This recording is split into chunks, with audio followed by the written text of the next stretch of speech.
Hello guys, कैसे हो आप लोग।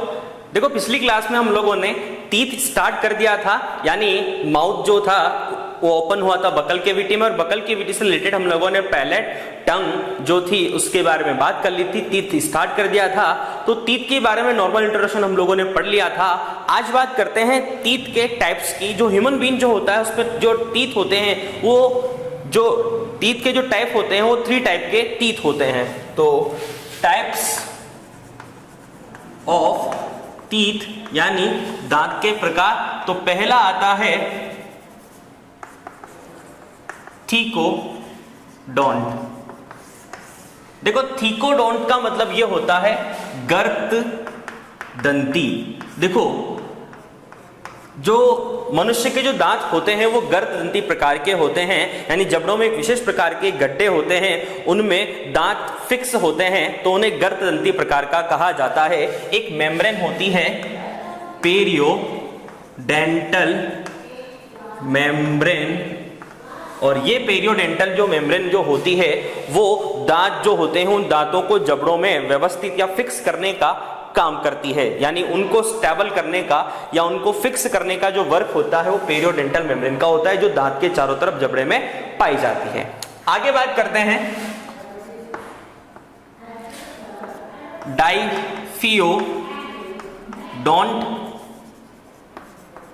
देखो डाइफियोडोंट जो होते हैं इन्हें द्विबार दंती भी कहा जाता है। अब द्विबार दंती का मतलब होता है कि जो मनुष्य जो होते हैं उनके जीवन काल में जो दांत होते हैं लगभग 2 बार आते हैं। ठीक है, तो दांत 2 बार आते हैं। वो जो दांत होते हैं, एक तो दांत होते हैं स्टेबल और एक होते हैं अनस्टेबल। पहले टीथ जो आते हैं, फर्स्ट टाइप के जो आते हैं उन्हें बोलते हैं मिल्क टीथ। उसके साथ साथ इन्हें बूनोडोंट भी बोलते हैं, और अनस्टेबल टीथ या फिर अस्थाई दांत। देखो अस्थाई दांत जो होते हैं ये इनकी जो संख्या होती है वो लगभग 20 होती है। एक चीज इससे पहले आप लोग ध्यान रखिए, जो डेंटल फॉर्मूला निकाला जाता है, जैसे 2 जबड़े होते हैं, इन 2 जबड़ों के आधे भाग से निकाला जाता है, तो इनका जो फॉर्मूला होता है, 4 प्रकार के दांत होते हैं, incisor, canine, premolar and molar. तो आधे जबड़े के दांत लिए जाते हैं, तो दोनों जबड़े अगर यानी जैसे जबड़े के आधे भाग के इधर लिए तो इधर के और इधर के दोनों सेम होते हैं, तो 2 भागी हो गए, 2 भागी हो गए, तो 2 से मल्टीप्लाई कर देंगे। तो इसका फॉर्मूला होता है 21-23। 21-23 इन दोनों को जब देखते हैं मल्टीप्लाई करते हैं 2 से, तो टोटल 16/16 इज इक्वल टू यानी 32 दांत आते हैं। तो इसी तरीके से अगर इसमें देखते हैं फॉर्मूले के बेसिस पर, तो देखो इसका जो फॉर्मूला होगा वो होगा incisor, canine, premolar and molar, और 2 से मल्टीप्लाई कर देंगे तो ये हमारे पास जो आएगा वह आएगा, ऊपर तो आएंगे 5/5 इज इक्वल टू 2, यानी 10/10 is equal to 20 unstable teeth. अब इसमें कौन कौन से प्रेजेंट है, कौन कौन से एब्सेंट है। देखो ये नॉर्मल है 32 दांत वाला फॉर्मूला, इससे अटैचमेंट करते हैं, तो इससे अटैचमेंट करते हैं तो इंसाइजर जो टीथ होते हैं वो पूरे के पूरे हैं, कैनाइन भी पूरे हैं, प्रीमोलर 0-0 है, यानी यहां पर प्रेजेंट और ये एब्सेंट। तो कौन कौन से एब्सेंट हैं, प्रीमोलर यानी ऑल प्रीमोलर एब्सेंट हैं। प्रेजेंट जो हैं वो कौन कौन से हैं, इंसाइजर प्रेजेंट है, कैनाइन प्रेजेंट है, उसके साथ साथ फर्स्ट और सेकंड जो मोलर टीथ हैं वो प्रेजेंट है, और ऑल प्रीमोलर जो हैं वो यहां पर एब्सेंट है। और उसके साथ साथ थर्ड नंबर का मोलर टीथ भी क्या है यहां पर एब्सेंट, क्योंकि देखो 3 होते हैं मोलर, ठीक है, प्रीमोलर 2 होते हैं, मोलर 3 होते हैं, तो ये वाली चीज हो गई। उसके बाद नेक्स्ट जो आता है वो आता है स्टेबल टीथ, जिन्हें स्थायी दांत कहा जाता है। और स्थायी दांत का अगर फॉर्मूला निकालते हैं तो वही ICPM, उसके बाद 0, 0, 2, 1, 0, 0, 2 1 मल्टीप्लाई बाई 2, तो कितना आया हमारे पास 3/3 is equal to 6/6 is equal to 12। तो स्टेबल टीथ कितने होते हैं 12, जो जिंदगी में एक बार आते हैं, बार बार नहीं आते हैं। ये जो टीथ होते हैं एक बार दूध के दांत के रूप में आएंगे और एक बार फिर स्टेबल टीथ की फॉर्म में आएंगे। तो ये 12 जो टीथ होते हैं वो लाइफ में एक बार आते हैं, लाइफ में 2 बार आते हैं। समझ में आ चुका होगा आप लोगों को। अब इसके बाद देखो स्टेबल टीथ में क्या क्या एब्सेंट है और क्या क्या प्रेजेंट। पहले प्रेजेंट और फिर एब्सेंट। देखो प्रेजेंट कौन कौन से हैं, all, premolar and third molar teeth present है। एब्सेंट इंसाइजर एब्सेंट है, कैनाइन एब्सेंट है। उसके बाद फर्स्ट और सेकंड जो मोलर टीथ हैं वो भी एब्सेंट हैं। तो ये हो गया डाइफियोडोंट। अब इसके बाद बात करते हैं तीसरा हेटेरोडोंट। देखो हेटेरोडोंट का मतलब होता है कार्य के आधार पर और संरचना के आधार पर, कार्य और संरचना के आधार पर जो दांत होते हैं। देखो हिंदी में इसे बोलते हैं विषम दंती। तो मनुष्य के दांत गर्त दंती, द्विबार दंती और विषम दंती प्रकार के होते हैं। तो कार्य और संरचना के आधार पर जो दांत होते हैं वो 4 प्रकार के होते हैं। पहली बात करते हैं इंसाइजर। देखो इंसाइजर टीथ की बात करते हैं तो पहले तो इसकी संख्या की अगर हम लोग बात करते हैं तो संख्या अगर निकालें तो देखो वहां पर देखो कितना होगा, इस 2 को मल्टीप्लाई 2 से किया तो 4/4, तो कितने हो गए 4 और 4 कितने हो गए 8। तो टोटल इंसाइजर कितने होते हैं 8 होते हैं। इसके आकार की बात करते हैं तो आकार इसका होता है छेनी जैसा। ठीक है। कार्य की बात करते हैं तो कार्य इसका क्या होता है, काटने का और कुतरने का। चूहा, खरगोश और गिलहरी, चूहा, खरगोश और गिलहरी जो होती हैं उनमें ये वाला जो टीथ होता है इंसाइजर टीथ वो बहुत ज्यादा विकसित होता है। देखा होगा बड़े बड़े टीथ होते हैं जो कुतरने का काम करते हैं। तो ये बात थी इंसाइजर के बारे में। उसके बाद आगे बात कर लेते हैं दूसरे दांत की। दूसरा दांत है कैनाइन।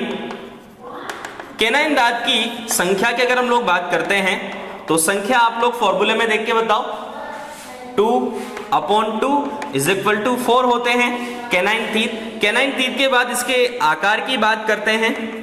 आकार कैसा होता है, नुकीला। ठीक है।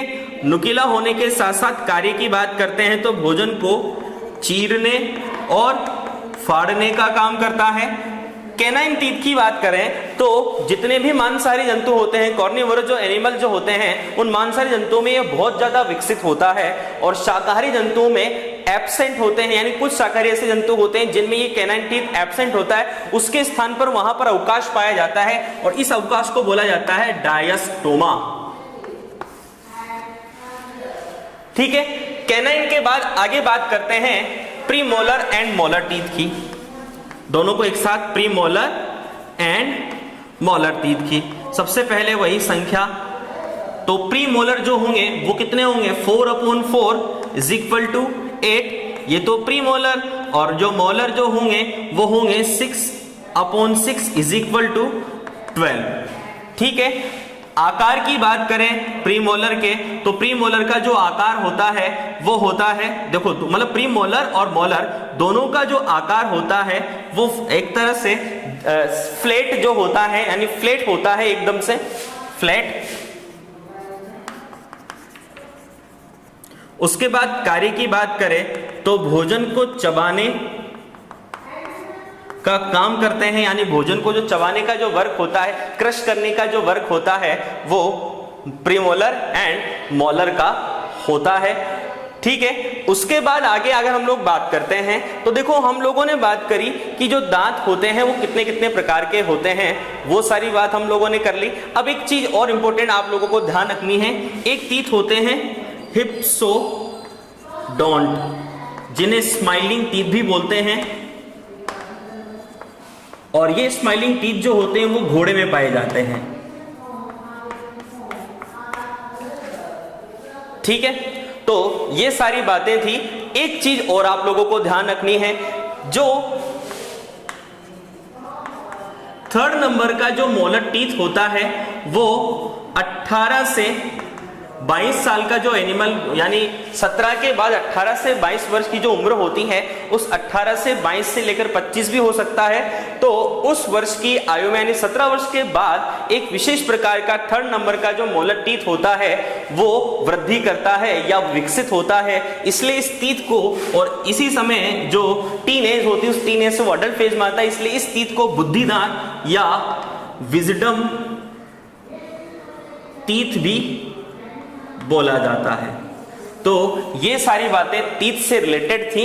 अब बात करते हैं डेंटल फॉर्मूला की, जो हमने इसके बारे में बात करी थी। तो डेंटल फॉर्मूला कैसा होता है, क्या होता है, उसके बारे में हम लोग बात करते हैं। अब बात करते हैं डेंटल फॉर्मूला की। डेंटल फॉर्मूला, देखो डेंटल फॉर्मूला जो निकाला जाता है वो कैसे निकालेंगे, हिंदी में बोलते हैं दंत सूत्र। ऊपरी आधे जबड़े के दांत बटा निचले आधे जबड़े के दांत मल्टीप्लाई बाय 2। ठीक है, अब कैसे निकालते हैं, जैसे देखो सपोज ये दोनों जबड़े हैं, इन जबड़ों में आप लोगों को पता है ये वाला फॉर्मूला आपको हमेशा याद रखना है। ठीक है, तो ये आधा भाग कर दिया मैंने। ठीक है, इंसाइजर 2 हो गए, कैनाइन सिंगल हो गया, प्रीमोलर 2 हो गए और मोलर 3 हो गए। तो ऊपरी निचले आधे जबड़े के दांत इधर भी यही होंगे, ऊपरी आधे जबड़े के दांत इधर भी यही होंगे। सेम कंडीशन होगी, यानी 4 बार ये किसी चीज सेम होगी। तो यही चीज हमने फॉर्मूला में अटैच की। तो सबसे पहले जैसे ह्यूमन बीइंग के बारे में बात कर लेते हैं। तो ह्यूमन बीइंग में सबसे पहला मिल्क टीथ। अब मिल्क टीथ की बात करें तो आप लोगों को पता है सही, incisor, canine, premolar and molar. क्या होगा,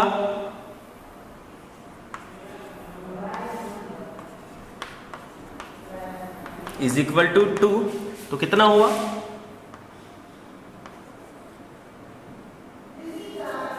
देखो इसको 2 से मल्टीप्लाई करना है तो ये तो 5, 10/10 is equal to 20। Milk teeth के बाद स्टेबल टीथ, स्टेबल टीथ की अगर निकालते हैं तो वही 0,021/0021 is equal to 2 is equal to कितना आ जाएगा हमारे पास 6/6 इज इक्वल टू 12। अब अगर 17 ईयर्स की बात करते हैं, 17 ईयर्स, तो 17 ईयर्स में क्या होगा, 2122, 23 ना होगा। क्यों नहीं होगा, क्योंकि मोलर टीथ जो होता है वो 17 ईयर्स के बाद आता है, यानी इस तरह से 17 ईयर्स के बाद आता है, जिसे विजडम टीथ कहा जाता है। एक चीज और ध्यान रखना, विजडम जो टीथ होता है वो मनुष्य में अवशेषी होता है, यानी अवशेषी अंग होता है। तो ऐसा कौन सा दांत है जो अवशेष होता है, तो थर्ड नंबर का जो मोलर टीथ होता है, जिसे विजडम टीथ या बुद्धि दांत जो कहा जाता है, वो अवशेषी होता है। तो हमारे पास ये 28 टीथ आ जाते हैं। तो इस तरीके से हम लोगों ने ये ह्यूमन बीइंग के बारे में बात करी। अब कुछ और जंतुओं के बारे में बात कर लेते हैं। जैसे रैबिट के बारे में अगर हम लोग बात करते हैं तो रैबिट का जो डेंटल फॉर्मूला जो होता है वो होता है 20, 33, 10, 2, 3 इज इक्वल टू 2। तो जो रैबिट जो होता है उस रैबिट के टीथ की अगर हम लोग बात करते हैं तो 16/12, तो 16 और 12 जो अगर इसको अटैचमेंट करते हैं तो कितना आ जाएगा हमारे पास, 28 टीथ रैबिट में होते हैं। उसके बाद अगर बात करते हैं एलिफेंट की, तो एलिफेंट जो होता है उसका डेंटल फॉर्मूला होता है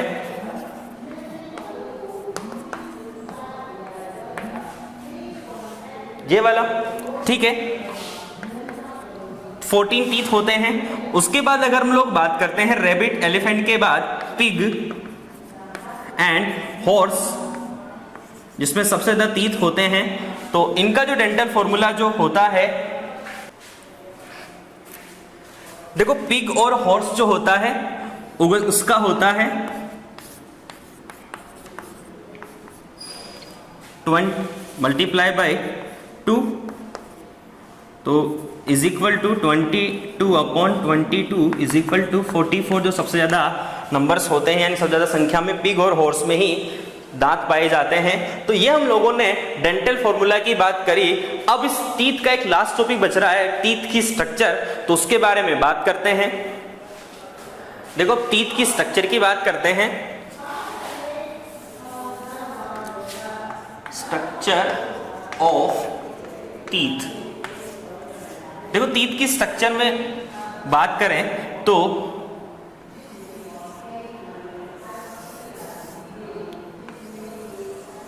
टीथ जो होता है बॉडी का बहुत हार्डेस्ट पार्ट होता है।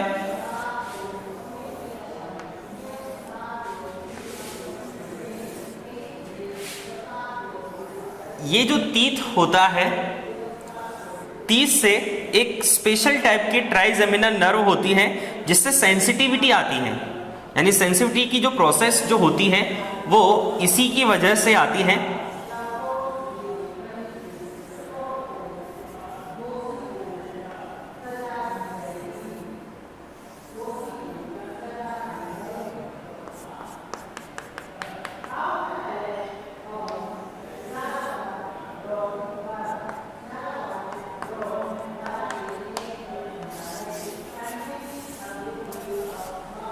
देखो ये तो होते हैं गम्स,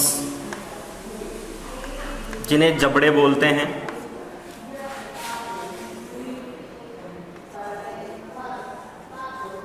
ये होता है एनामल,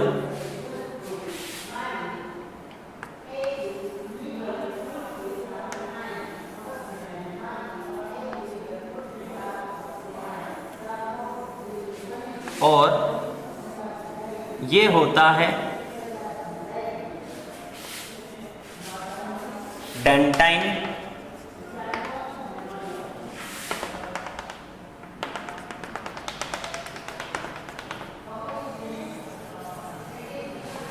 ये सीमेंट होता है। उसके बाद ये होती है नर्व ट्राइजेमिनल।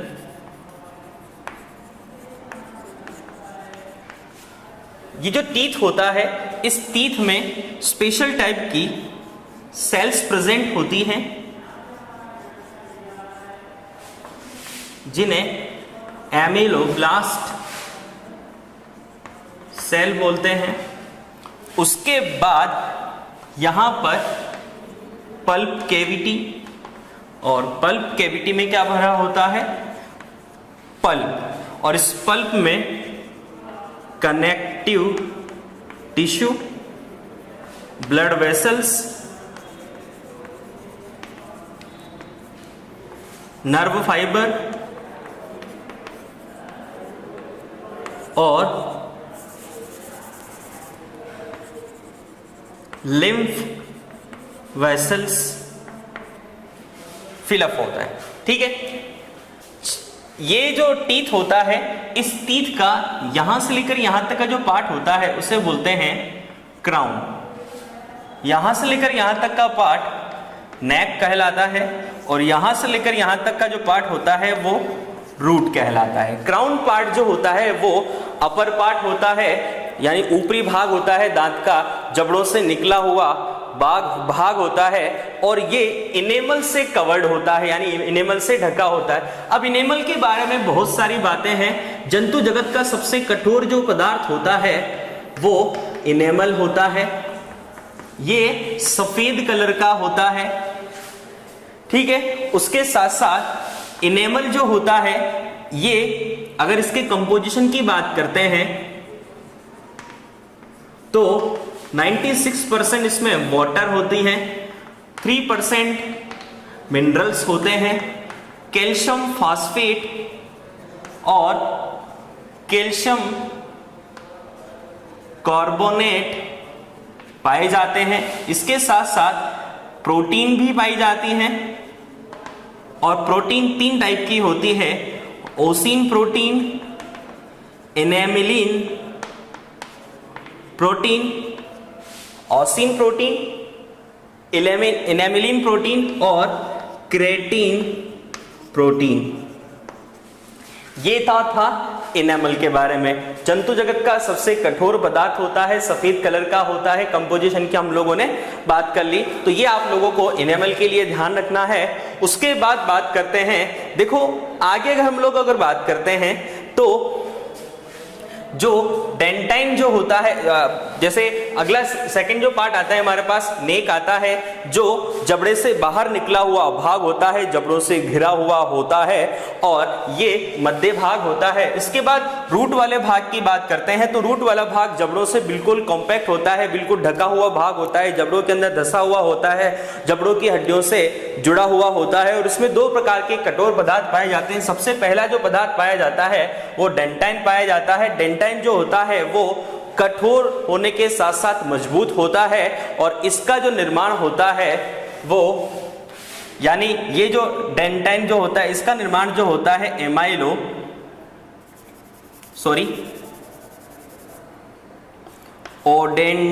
ओडेंटोब्लास्ट सेल से होता है। उसके साथ साथ एक सीमेंट वाला भाग होता है, ये सीमेंट वाला जो भाग होता है ये बाहर की ओर पाया जाता है, और ये डेंटाइन वाला जो भाग होता है वो भीतर की ओर पाया जाता है। सीमेंट वाला जो भाग होता है उसका निर्माण सीमेंटोसाइट सेल से होता है। सीमेंट वाला जो पार्ट होता है काफी ज्यादा मजबूत होता है, कठोर होता है, और डेंटाइन वाला जो पार्ट होता है वो कठोर और लचीला होता है, और ये कठोर होने के साथ साथ मजबूत होता है।